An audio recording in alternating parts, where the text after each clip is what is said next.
Olá, meus companheiros de leitura. Tudo bem com vocês? Hoje é quarta-feira. Na verdade, eu tô gravando na terça e olha que quase não dá tempo de eu gravar nada para essa quarta-feira. Dia de Ramsés, a Batalha de Kadesh. Já estamos no capítulo 21 e como eu tô devendo algumas leituras, então eu nem vou fazer mais nada além de agradecer a todos vocês que estão aqui, que continuam comigo ouvindo, acompanhando as leituras, deixando seus comentários e seus likes. Muito, muito obrigada a todos vocês. E eu já vou começar direto, hein? Não vou falar mais nada. Capítulo 21. Diversas sentinelas cochilavam enquanto montavam guarda. Outras sonhavam com o lar e a família. Só uma percebeu uma forma bizarra que rastejava na sua direção. Mas Vargós teve tempo de estrangulá-la antes que desse o alarme. Os membros da tribo tiveram que admitir que mais uma vez o seu chefe tinha razão. Não haveria qualquer dificuldade em aproximar-se da tenda real. Vargós não sabia se Ramsés transportava um tesouro e também não pensou no momento de os companheiros descobrirem que ele, Vargós, os enganara. Apenas uma obsessão o guiava: obedecer a Ofir, libertar-se do seu rosto e da sua voz. Esquecendo os riscos, correu para o oficial semi-adormecido junto à entrada da grande tenda. O peso do corpo de Vargós foi tão violento que o egípcio nem teve tempo de desembainhar a espada. Com a respiração cortada pela cabeçada do seu agressor, o homem desmaiou. O caminho estava livre. Mesmo o faraó, considerado um deus, não resistiria a um agressor enlouquecido. O gume do machado rasgou a porta de pano da tenda. Arrancado do seu sono, Ramsés ergueu-se. Com a arma em punho, Vargós lançou-se contra o monarca. Um peso enorme, porém, o derrubou. Uma dor intensa rasgou-lhe as costas como se 1000 facas lhe dilacerassem a carne.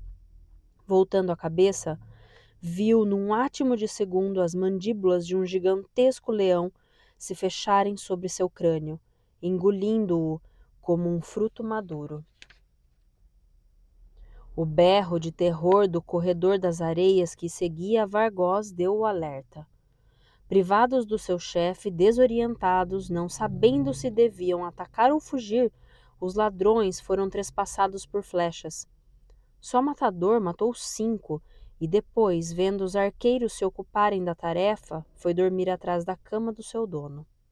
Furiosos, os egípcios vingaram a morte das sentinelas, massacrando a tribo de ladrões. A súplica de um ferido intrigou um oficial que chamou a atenção do rei. Um hebreu, majestade. Com 2 flechas no estômago, o homem agonizava. Viveu no Egito, hebreu? Dói-me. Fale se quer ser tratado, exigiu o oficial. Não, no Egito não. Sempre vivi aqui. A sua tribo acolheu alguém chamado Moisés? Perguntou Ramsés. Não. Por que nos atacaram? O hebreu balbuciou algumas palavras incompreensíveis e morreu. Acha aproximou-se do rei. Está bem? Matador protegeu-me. Quem são os bandidos? Beduínos, corredores das areias e pelo menos um hebreu. Foi um ataque suicida. Alguém os incitou a tomarem essa iniciativa insensata. Instrutores hititas? Talvez. Em quem está pensando? É impossível descrever os nomes dos demônios das trevas. Não consegui adormecer, confessou Asha. Qual a causa da sua insônia? A reação dos hititas. Não vão ficar passivos. Está me censurando agora por não ter atacado Kadesh? É preciso consolidar o mais depressa possível o sistema de defesa dos nossos protetorados. Esta será a sua próxima missão, Masha.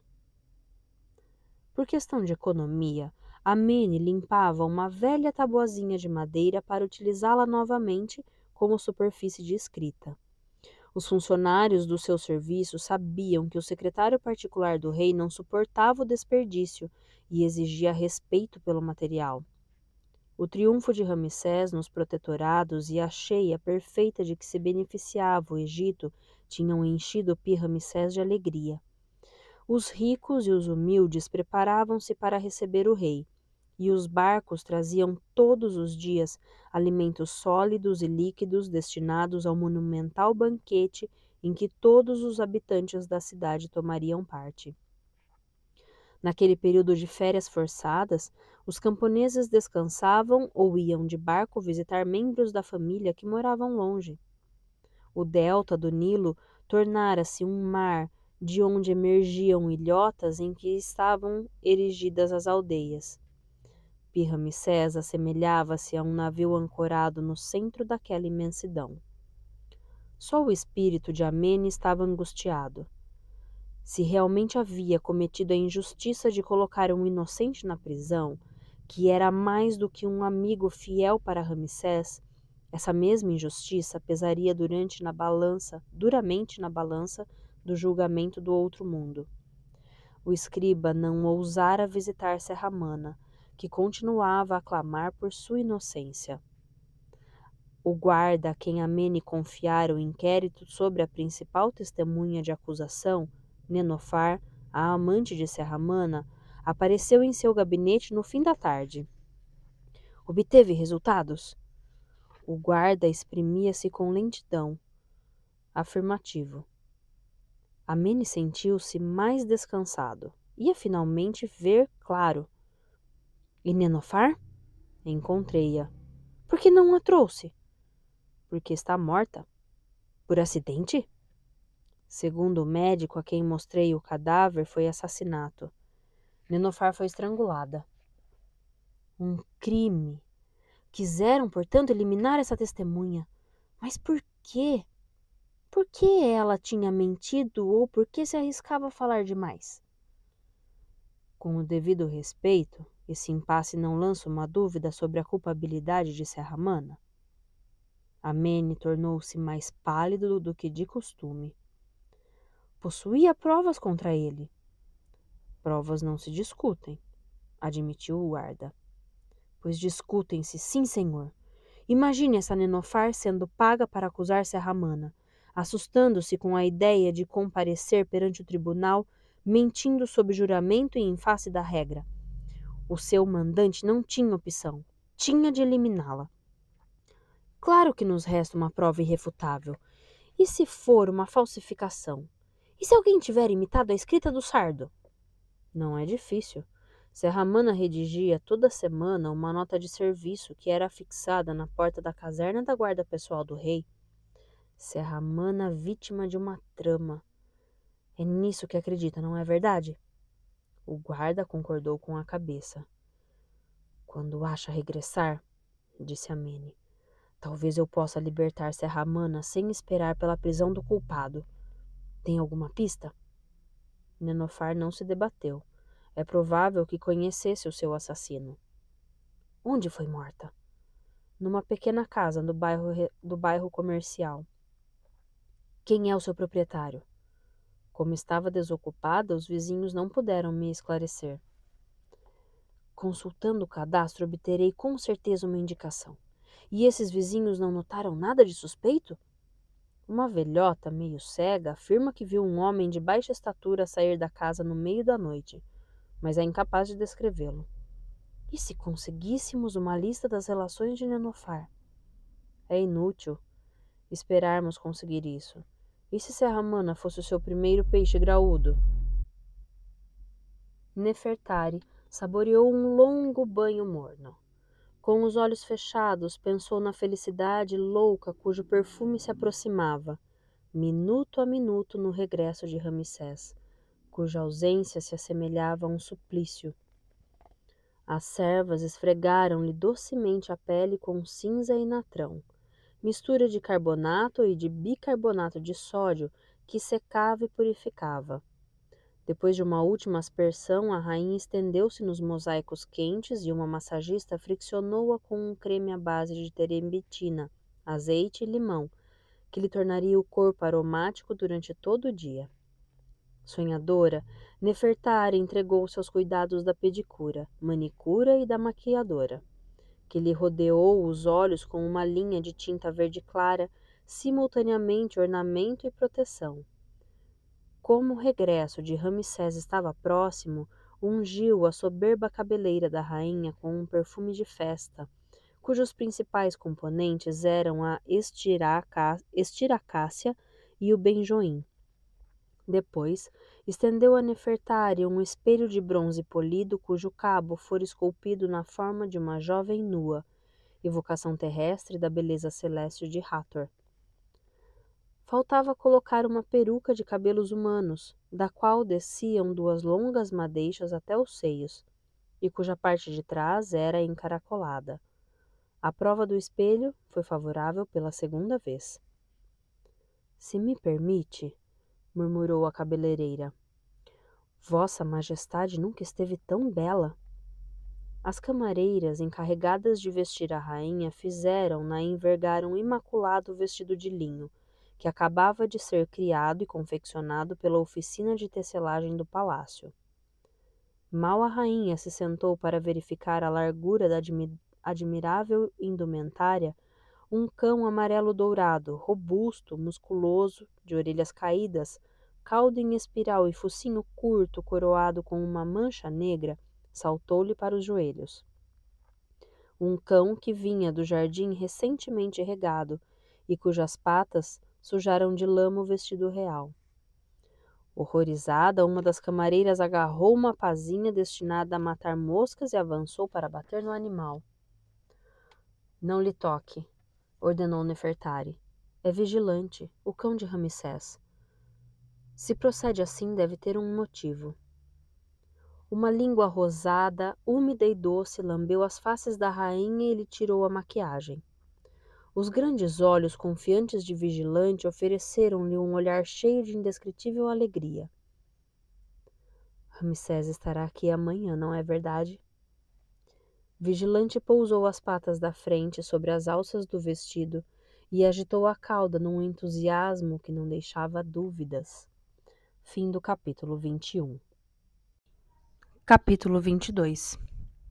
Por meio de sinais ópticos, os vigias das fortalezas e dos fortins de vigilância acabavam de anunciar a chegada de Ramsés. A capital ficou imediatamente em efervescência. Do bairro contíguo ao templo de Ra, às oficinas próximas do porto, das vilas dos altos funcionários às moradias da gente humilde, todos corriam para executar a tarefa que lhes fora confiada e ter tudo pronto para o momento excepcional da entrada do soberano em Pi-Ramsés. O intendente Romeu escondia sua calvície crescente embaixo de uma peruca curta. Sem dormir há 48 horas, atormentava os subordinados, todos acusados de lentidão e falta de precisão. Só para a mesa real seriam necessárias centenas de quartos de bois assados, várias dezenas de patos grelhados, 200 cestos de carnes e peixes secos, 50 potes de natas, uma centena de pratos de peixes preparados com especiarias, sem contar os legumes e as frutas. Os vinhos deviam ser de qualidade perfeita, assim como as cervejas. Também deviam ser organizados 1000 banquetes nos diversos bairros da cidade, a fim de que nesse dia mesmo o mais humilde participasse da glória do rei e da felicidade do Egito. A menor falha, quem seria apontado, senão ele, Romeu? Releu o último papiro de entrega. 1000 pães de formas variadas, mas de farinha muito fina. 2000 pãezinhos dourados e crocantes, 20.000 bolos de mel e suco de alfarroba, recheados com figos, 352 sacos com uvas para serem colocadas em taças, 112 com romãs e muitos outros com figos. Ei-lo! Exclamou o copeiro. Em pé, sobre o telhado da cozinha, um aprendiz fazia grandes gestos. Não é possível. Sim, é ele! O aprendiz saltou do telhado. e tanto ele quanto o copeiro correram em direção à grande avenida da capital. Fiquem aqui! Berrou Romeu. Em menos de um minuto, a cozinha e as dependências do palácio ficaram desertas. Romeu deixou-se cair num banco de 3 pés. Quem iria tirar os cachos de uvas do saco para apresentá-los com arte? Estava fascinante. Era o sol, o touro poderoso, o protetor do Egito e o vencedor de países estrangeiros, o rei de vitórias grandiosas, aquele que a luz divina escolhera. Era Ramsés. Com uma coroa de ouro envergando uma armadura prateada e um saiote bordado em ouro, segurando um arco na mão esquerda e uma espada na direita, mantinha-se ereto no carro adornado com lírios e conduzido por Acha. Matador, o leão núbio de juba flamejante, avançava no mesmo ritmo dos cavalos. A beleza de Ramsés aliava o poder ao esplendor. Encarnava nele a mais completa representação de Faraó. A multidão comprimia-se de um lado e de outro da longa via processional que conduzia ao templo de Amon. Com os braços carregados de flores e perfumados com óleo de festa, músicos e cantores celebravam o regresso do rei com um hino de boas-vindas. Ver Ramsés, proclamava-se, torna o coração feliz. Diante disso, todos se empurravam à passagem do monarca para tentar vê-lo, mesmo que por um instante. No limiar do espaço sagrado estava Nefertari, a grande esposa real. O doce amor, aquela de cuja voz emanava a felicidade, a soberana das duas terras com a coroa de plumas altas que tocava o céu e com o colar de ouro adornado com um escaravelho de lápis-lazuli, apresentando o segredo da ressurreição. Ali estava ela, Nefertari, que segurava nas mãos um côvado, símbolo de Maat, a regra eterna. Quando Ramsés desceu do carro, a multidão fez silêncio. O rei, em passos lentos, dirigiu-se para a rainha. Imobilizou-se a 3 metros dela. Largou o arco e a espada e, fechando o punho direito, colocou-o sobre o coração. Quem é você, que se atreve a contemplar Maat? Sou o filho da luz, o herdeiro do testamento dos deuses, o que é penhor da justiça e não faz qualquer diferença entre o forte e o fraco. É todo o Egito que devo proteger do mal, tanto no interior quanto no exterior. Longe da terra sagrada, respeitou Maat, pratiquei a regra, e perante ela deponho os meus atos para que me julgue. Só assim o país será consolidado com base na verdade. Que a regra o reconheça como um ser em retidão. Nefertari ergueu o côvado de ouro que resplandeceu ao sol. Durante longos minutos, a multidão aclamou seu rei. Até Shenar, subjugado, não conseguiu evitar de murmurar o nome do irmão. No primeiro grande pátio, a céu aberto do templo de Amon, só eram admitidos os notáveis de Pi-Ramsés, impacientes por assistirem à cerimônia de entrega do ouro da valentia. Quem o faraó iria condecorar? Que promoções concederia? Circulavam vários nomes e tinham sido feitas até apostas. Quando o rei e a rainha surgiram na janela da aparição, todos contiveram a respiração. Os generais exibiam-se na primeira fila, espiando-se uns aos outros pelo canto dos olhos. 2 porta-estandartes estavam prontos para conduzir, até próximo à janela, os felizes eleitos. Desta vez o segredo fora bem guardado, até os mexeriqueiros da corte estavam na incerteza. Que seja, primeiro honrado, o mais corajoso dos meus soldados, declarou Ramsés. Aquele que não hesitou em arriscar a própria vida para proteger a do faraó. Avance, matador. Assustada, a assistência abriu passagem para o leão, que parecia ter certo prazer em ver todos os olhares convergirem para si. Bamboleante, em passo leve, foi até a janela da aparição. Ramsés inclinou-se, acariciou-lhe a cabeça e colocou-lhe em redor do pescoço uma fina corrente de ouro que entrosava a fera como uma das personalidades mais destacadas da corte.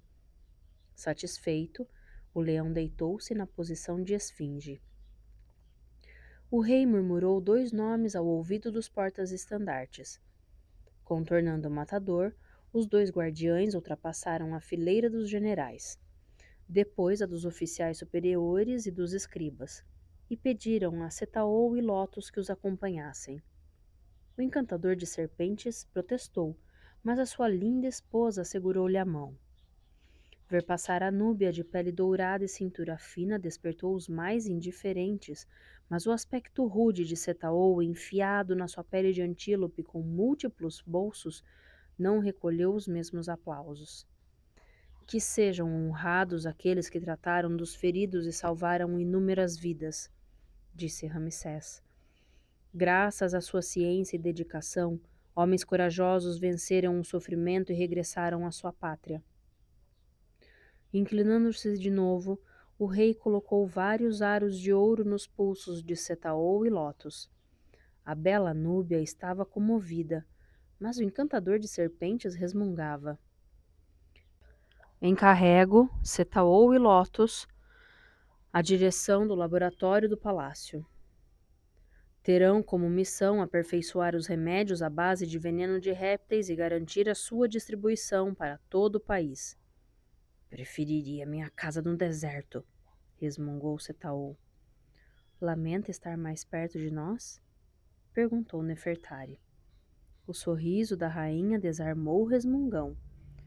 Vossa Majestade, a sua presença no palácio, Setaol, será uma honra para a corte. Pouco à vontade, Setaol corou. Tudo será de acordo com os desejos de Vossa Majestade. Os generais, um pouco chocados, não se atreveram a fazer qualquer crítica.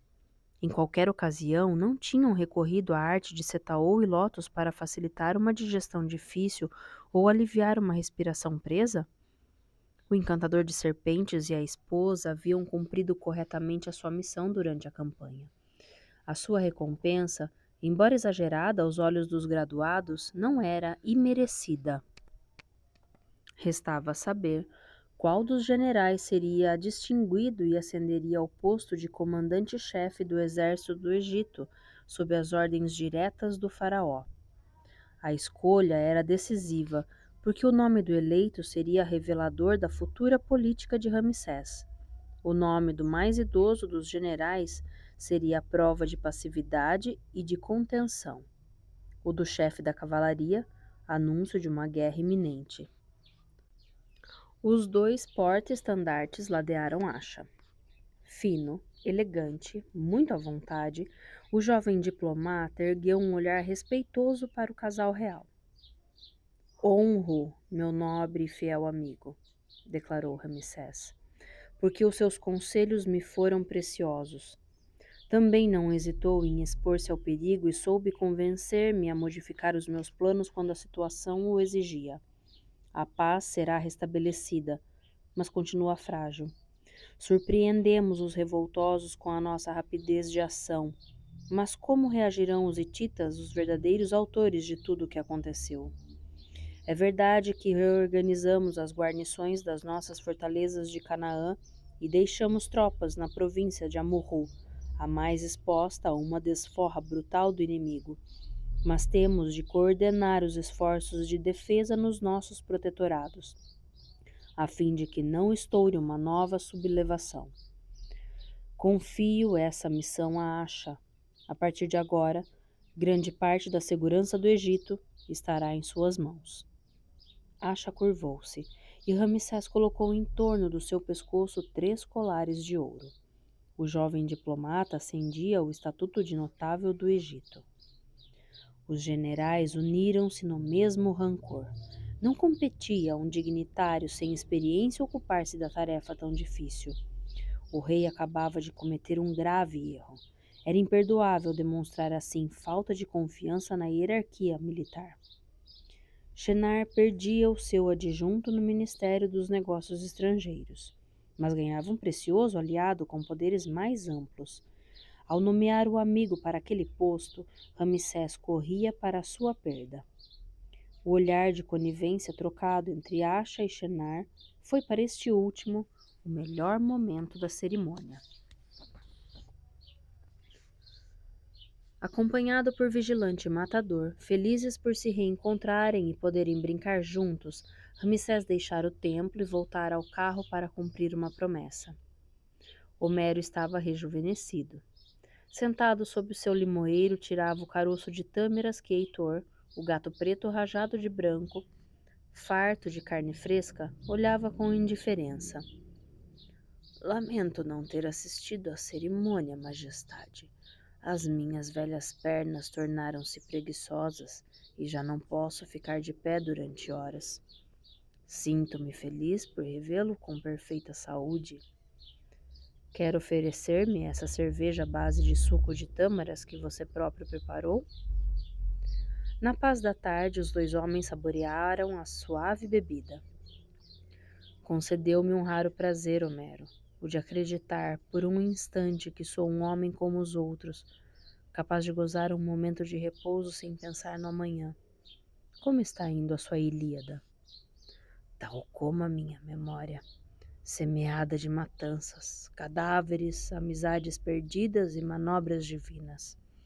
Mas terão os homens outro destino que não seja o da sua própria loucura? A grande guerra que o meu povo receia não estourou. Os protetorados do Egito voltaram ao que eram antes. Desta vez, espero criar uma barreira intransponível entre nós e os hititas. Eis a grande sabedoria para um jovem monarca dotado de tanto vigor. Não seria Vossa Majestade a aliança miraculosa da prudência de Príamo e da valentia de Aquiles? Estou convencido de que os hititas ficarão mortificados com a minha vitória. Esta paz não passa de uma trégua. Breve, a sorte do mundo estará lançada em Kadesh. Por que uma tarde tão suave deverá ser portadora de um breve amanhã? Os deuses são cruéis. Aceita ser meu convidado no banquete desta noite? Com a condição de regressar cedo à casa. Na minha idade, o sono é a principal virtude. Já havia sonhado alguma vez que a guerra não existia? Ao escrever a Ilíada, o meu objetivo é pintá-la com cores tão horríveis que os homens recuem perante o desejo de destruir. Mas será que os generais ouvirão a voz de um poeta? Fim do capítulo 22. Capítulo 23. Os grandiolhos amendoados de Toia, severos e penetrantes, enterneceram-se ao olhar Ramsés. Altiva, encantadora no seu vestido de linho de corte perfeito, apertado na cintura por uma faixa cujas pontas riscadas caíam quase até os tornozelos, contemplou longamente o faraó. Não sofreu realmente nenhum ferimento? Acredita que eu seria capaz de lhe ocultar? Está maravilhosa. As rugas da testa e do meu pescoço acentuaram-se. Nem as melhores maquiadoras poderão fazer milagres. A juventude ainda permanece em você. A força de Sete, talvez. A juventude é um país estrangeiro que só você habita.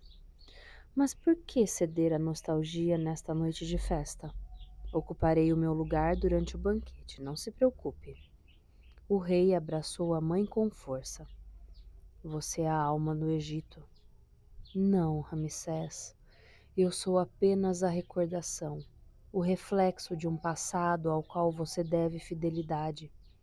A alma do Egito é o casal que você forma com Nefertari. Restabeleceu uma paz duradoura? Uma paz, sim. Duradoura, não. Restabeleci a nossa autoridade sobre os protetorados, incluindo a Murru, mas prevejo uma reação violenta por parte dos hititas. Pensou em atacar Kadesh, não é verdade? Acha convenceu-me a desistir. Ele está com a razão. Seu pai renunciara a esta guerra, sabendo que nossas perdas seriam elevadas. Mas os tempos não mudaram? Kadesh é uma ameaça que não poderemos tolerar por mais tempo. Os nossos convidados nos esperam. Nenhuma nota em falso empanou o brilho do banquete presidido por Ramsés, Nefertari e Touia. Romeu corria constantemente da sala de refeições para as cozinhas e vice-versa, vigiando todos os pratos, provando todos os molhos e bebendo um gole de cada vinho. Acha, Setaou e Lotus ocupavam os lugares de honra. O brilhante diálogo do jovem diplomata seduzira 2 generais carrancudos. Lotus divertia-se em ouvir inúmeros elogios celebrando sua beleza, enquanto Setaou se concentrava no seu prato de alabastro, que enchia constantemente com iguarias suculentas. A aristocracia e a casta militar tinham partilhado um tempo de tréguas, longe das angústias do futuro. Por fim, Ramsés e Nefertari ficaram a sós no seu amplo quarto do palácio, perfumado por uma dezena de ramos de flores. Predominava um aroma de jasmim e junça aromática. É isso a realeza? Ter de roubar algumas horas para poder viver com a mulher que amamos? A sua viagem foi longa, tão longa.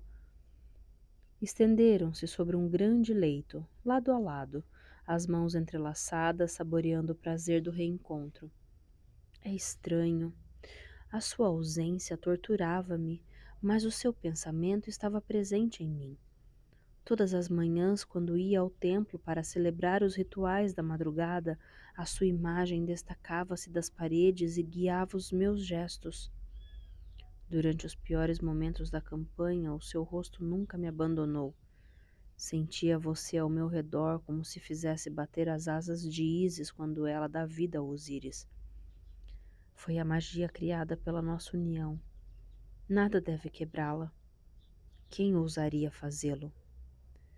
Presinto, por vezes, uma sombra fria. Aproxima-se, afasta-se, aproxima-se de novo e desaparece. Se existe, eu a destruirei. Mas vejo no seu olhar apenas uma luz simultaneamente doce e ardente. Ramsés ergueu-se de lado e admirou o corpo perfeito de Nefertari. Desatou-lhe os cabelos, fez deslizar as alças do seu vestido e desnudou-a lentamente, tão lentamente que a fez estremecer. Está com frio? Você está demasiado longe de mim. Estendeu-se sobre ela. Suas formas ajustaram-se, seus desejos uniram-se.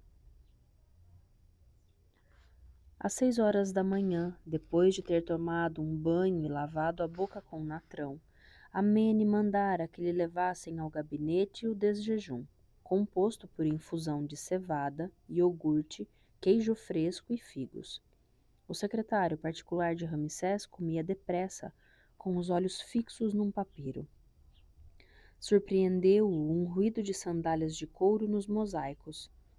Um dos seus subordinados? Tão cedo? Amene limpou os lábios com um pano.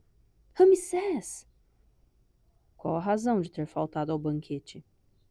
Veja, estou cheio de trabalho. Chegaria a jurar que as pastas se reproduzem entre si. E depois, bem sabe que não aprecio o mundanismo.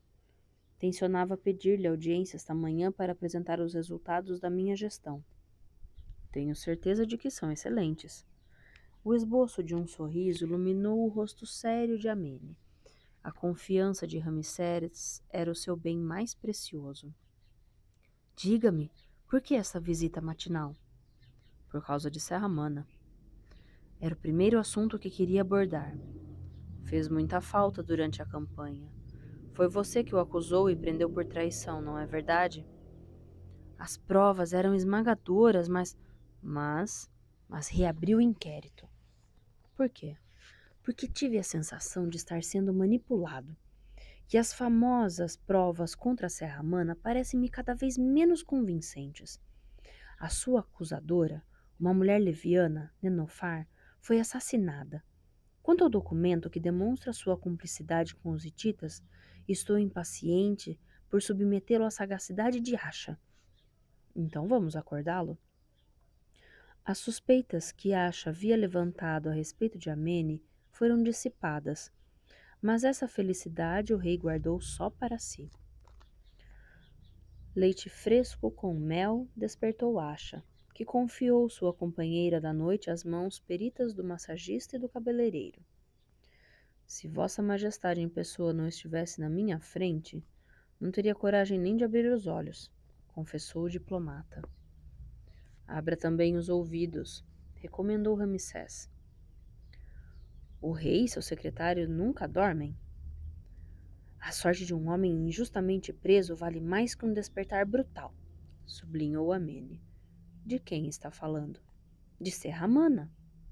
Mas não foi você que... Olhe para estas tabuazinhas de madeira.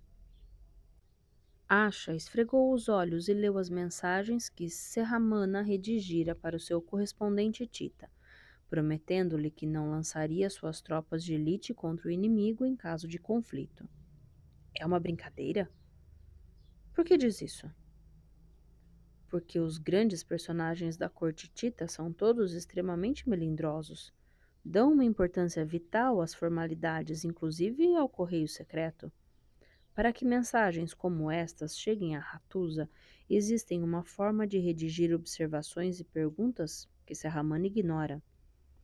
Imitaram, portanto, a escrita de Serramana, sem dificuldade nenhuma, e por sinal bastante grosseira. Estou convencido de que estas mensagens nunca foram enviadas. Ramsés examinou por sua vez as pequenas tábuas. Há, no entanto, o indício que vocês não perceberam. Acha e Amene refletiram. Antigos alunos do CAP da Universidade de Mênfis deviam estar mais atentos. É por causa da hora matinal, desculpou-se Acha. É claro que o autor desse texto só pode ser um sírio. Fala bem a nossa língua, mas duas construções de frases são características da língua deles. Um sírio, repetiu Amene. Estou convencido de que é o mesmo homem que pagou a Nenofar, a amante de Serramana, para que ela prestasse um falso testemunho contra ele. Receando que falasse, achou melhor eliminá-la. Assassinar uma mulher? É monstruoso, exclamou Acha. Há milhares de sírios no Egito, lembrou Ramsés. Esperemos que tenha cometido um erro, um simples e pequenino erro. Estou analisando o inquérito e espero encontrar uma pista concreta, interveio Amene. Talvez esse sírio não seja apenas um assassino, disse Ramsés. O que está querendo dizer? Perguntou Acha. Um sírio ligado aos hititas, que talvez tenha instalado uma rede de espionagem no nosso território. Nada prova uma ligação direta entre o homem que tentou incriminar Serramana e o nosso principal inimigo. Amene replicou Acha com ironia. Formula essa objeção porque está aborrecido, meu amigo. Você, o chefe do nosso sistema de informações, acaba de descobrir uma verdade que não lhe agrada. O dia já está começando mal, constatou o diplomata, e os seguintes ameaçam ser movimentados. Descubram o sírio o mais depressa possível, exigiu Ramsés. Na sua cela, Serramana reagia à sua maneira. Continuando a clamar sua inocência, tentava demolir as paredes a soco. No dia do processo, partira a cabeça dos seus acusadores, quaisquer que fossem eles. Temerosos da raiva do ex-pirata, os carcereiros passavam-lhe os alimentos através das grossas barras da grade de madeira. Quando a cela foi aberta, Serramana sentiu vontade de se lançar sobre o homem que ousava enfrentá-lo. Majestade! Esta maestada não lhe abalou muito, Serramana. Não traí, Vossa Majestade! Você foi vítima de um erro e vim libertá-lo. Vou realmente sair dessa jaula? Duvida da palavra do rei? Tem, então, confiança em mim? Você é o chefe da minha guarda pessoal. Então, Majestade, Vou lhe dizer tudo, tudo o que soube, tudo aquilo de que desconfio, todas as verdades por causa das quais quiseram fazer-me calar. Fim do capítulo 23. Sob o olhar de Ramsés, Amene e Acha, Serra-Mana, bem instalado na sala de refeições do palácio, devorava patê de pombo, costeletas de vaca grelhadas, favas com gordura de pato, pepinos com natas, melancia e queijo de cabra. Manifestando um apetite inesgotável, mal tinha tempo para beber canecas de um vinho tinto espesso não diluível em água. Finalmente saciado, olhou para Amene com malevolência. Por que me prendeu, escriba? Apresento-lhe minhas desculpas. Não só me deixei enganar, como cedi à precipitação devido à partida do exército para o norte. A minha única intenção era proteger o rei. Desculpas. Vá para a prisão em meu lugar e vai ver. Onde está Nenofar? Morta. Assassinada, respondeu Amene. Não posso lamentá-la. Quem a manipulou e tentou livrar-se de mim? Ainda não sabemos, mas haveremos de descobrir, pois eu sei. O sardo esvaziou mais um copo de vinho e limpou o bigode. Então diga logo, exigiu o rei. Serra-Mana tornou-se sentencioso. Majestade, eu o avisei. Quando Amene me prendeu, eu estava me preparando para lhe fazer um certo número de revelações que talvez lhe desagradem. Estamos ouvindo, Serra-Mana. O homem que quis me eliminar foi Romeu, o intendente escolhido por Vossa Majestade. Quando foi introduzido um escorpião no quarto de Vossa Majestade, a bordo, desconfiei de Setaou e enganei-me. Quando ele tratou de mim, aprendi a conhecê-lo. É um homem correto, incapaz de mentir, de fazer intriga ou de prejudicar alguém. Romeu, pelo contrário, é vicioso. Quem estaria melhor colocado senão ele para roubar o chale de Nefertari? E foi ele ou foi algum dos seus auxiliares que roubou o pote de peixes secos? Por que razão teria ele agido assim? Não sei. Amene considera que não tenho nada a recear de Romeu. Amene não é infalível, retorquiu vivamente o sardo. No meu caso, ele enganou-se. E o mesmo está acontecendo em relação a Romeu. Eu próprio o interrogarei, anunciou Ramsés. Continua a defender Romeu, Amene? O secretário particular do faraó balançou a cabeça negativamente. Tem outras revelações, Serra-Mana? Tenho, majestade. E dizem respeito a quem? Ao seu amigo Moisés. A respeito dele. Tenho opinião formada, como ainda continuo encarregado de proteger Vossa Majestade, devo ser sincero. O olhar cortante de Ramsés teria assustado qualquer um. Com o auxílio de mais uma caneca de vinho forte, Serra-Mana aliviou sua consciência. Para mim, Moisés é um traidor e um conspirador. O seu objetivo era encabeçar o povo hebreu e fundar, no Delta, um principado independente. Talvez tenha amizade por Vossa Majestade, mas em pouco tempo, se ainda estiver vivo, será o mais implacável dos seus inimigos. Amene receou uma reação violenta por parte do rei. Ramsés permaneceu estranhamente calmo. Simples suposição ou resultado de um inquérito? Um inquérito tão aprofundado quanto me foi possível. Além disso, soube que Moisés tivera diversos contatos com um estrangeiro que se fazia passar por arquiteto. Esse homem veio encorajá-lo, ou seja, ajudá-lo. O seu amigo hebreu estava no centro de uma conspiração contra o Egito. Identificou esse falso arquiteto? Amene não me deu tempo? Esqueçamos esse lamentável engano, apesar de ter sofrido com ele. Devemos unir as nossas forças. Depois de longa hesitação, Amene e Serra-Mana abraçaram-se meio desconfiados. O escriba julgou sufocar sob a pressão do sardo. Não poderia existir pior hipótese, considerou o rei. Moisés é um homem teimoso, se estiver certo, Serra-Mana. Ele irá até o fim. Mas quem conhece hoje realmente o seu ideal? Será que ele mesmo conhece? Antes de acusá-lo de alta traição, é necessário ouvi-lo, e para ouvi-lo, é necessário encontrá-lo. Esse falso arquiteto, interveio Asha intrigado, não seria um manipulador de primordial importância? Antes de formarmos uma opinião definitiva, há muitas zonas sombrias que precisam ser iluminadas, considerou Amene. Ramsés pousou a mão no ombro do sardo. A sua franqueza é uma qualidade rara, Serramana. Acima de tudo, nunca a perca.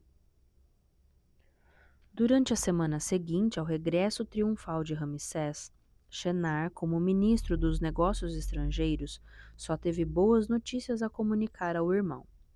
Os hititas não haviam emitido qualquer protesto oficial e continuavam sem se manifestar perante o fato consumado. A demonstração de força do exército egípcio e a sua rapidez de ação pareciam tê-los convencido a respeitar o pacto de não agressão imposto por Seti. Antes de Asha partir em uma volta de inspeção pelos protetorados, Shenar organizou um banquete do qual o seu antigo colaborador foi o convidado de honra. Sentado à direita do dono da casa, cujas recepções fascinavam a alta sociedade de Pi-Ramsés, o jovem diplomata apreciou as danças de 3 jovens que, exceto por um cinto de tecido colorido que pouco ocultavam o seu sexo de azeviche, estavam nuas. Elas evoluíam com graça ao ritmo de uma melodia, ora vivaz, ora lânguida, tocada por uma orquestra feminina composta por uma arpista, 3 flautistas e uma tocadora de oboé. Qual delas deseja para esta noite, meu caro Asha? Vou surpreendê-lo, Shenar, mas vivi uma semana esgotante, com uma viúva insaciável, e só desejo dormir uma dúzia de horas antes de tomar o caminho para Canaã e Amorrô. Graças a esta música e as conversas dos meus convidados, podemos falar tranquilamente. Já não trabalho no ministério, mas a minha nova missão não deverá desagradá-lo. Tanto você quanto eu não poderíamos esperar melhor. Podíamos, Shenar. Ramsés podia ter sido morto, ferido ou desonrado. Não podia imaginar que ele aliasse qualidades de estrategista à sua força inata. Refletindo bem, a sua vitória é apenas relativa. O que ele fez, a não ser reconquistar protetorados? A ausência de reação dos hititas surpreende-me. Estão analisando a situação. Passada a surpresa, atacarão. Como tenciona proceder, Asha? Ao dar-me plenos poderes nos nossos protetorados, Ramsés forneceu-me uma arma decisiva. Acobertado pela reorganização do nosso sistema defensivo, irei desmantelando-o pouco a pouco. Não receia ser desmascarado? Já consegui persuadir Ramsés a manter os príncipes de Canaã e de Amorrô à frente de sua província. São personagens torpes e corruptos que se venderão a quem mais lhe oferecer. Será fácil fazê-los passar para o Campetita, e assim a famosa barreira protetora com que sonha Ramsés não passará de ilusão. Não cometa imprudências, Asha. O páreo é duro. Não ganharemos a partida sem correr alguns riscos. O mais difícil de apreciar será a estratégia dos hititas. Felizmente possuo alguns dons nesse campo. Um imenso império da Núbia à Anatólia. Um império do qual ele seria o senhor. Shenar nem ousava acreditar nisso, mas eis que o seu sonho se transformava pouco a pouco em realidade. Ramsés escolhia mal os seus amigos. Moisés, um assassino e um revoltoso. Asha, um traidor.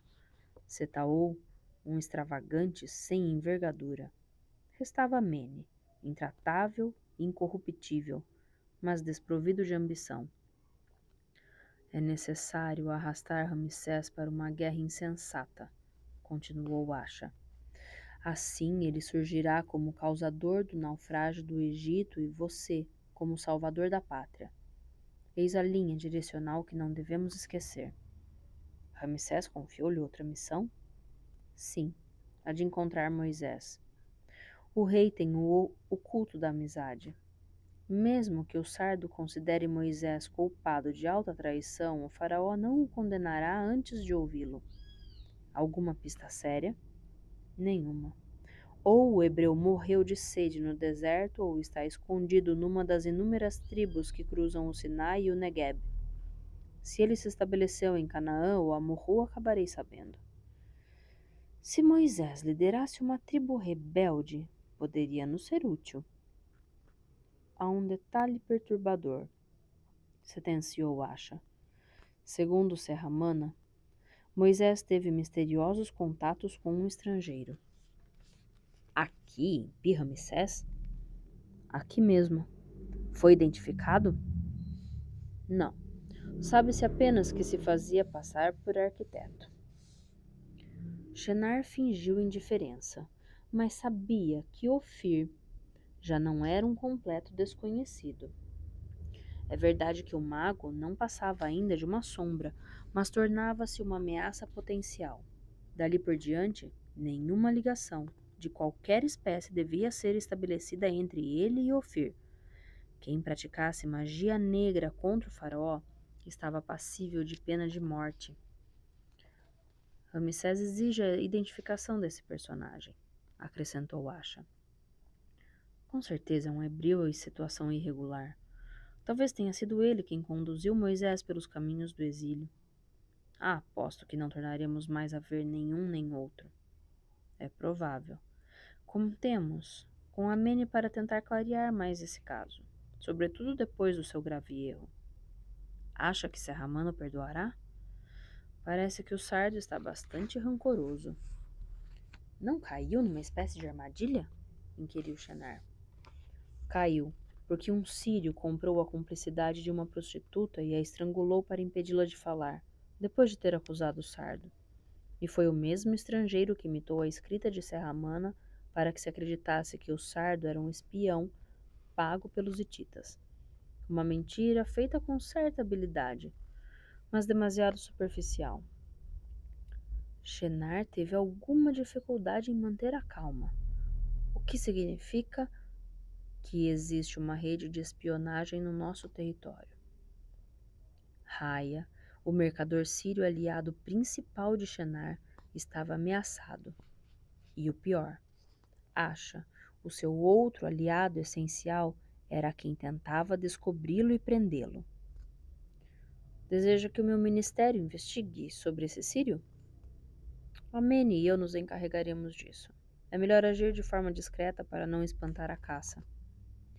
Shenar bebeu um grande gole de vinho branco do Delta. Acha nunca saberia da grande ajuda que lhe estava dando. Há um notável que vai ter graves aborrecimentos, revelou o jovem diplomata, divertido. Quem? O gordo Romeu, o tirânico intendente do palácio. Serramana colocou-o sob vigilância porque está convencido de que Romeu merece ser preso. Shenar começou a sentir dores nas costas, como um lutador fatigado, mas conseguiu fazer boa figura. Devia agir depressa, e bem depressa, para dissipar a tempestade que ameaçava cair. Fim do capítulo 24. Nossa, pessoal, e aí? Será que vão descobrir que Shenar está por trás de algumas dessas ações? Vamos aguardar os próximos capítulos. Muito obrigada por vocês me acompanharem até aqui. Um ótimo final de semana para vocês. Até amanhã para quem vem para as Brumas de Avalon. Até sexta-feira para quem vem para Dewey e um Gato Entre Livros. Ou até quarta-feira para quem vem para Ramsés. E os próximos episódios de A Batalha de Kadesh. Tchau!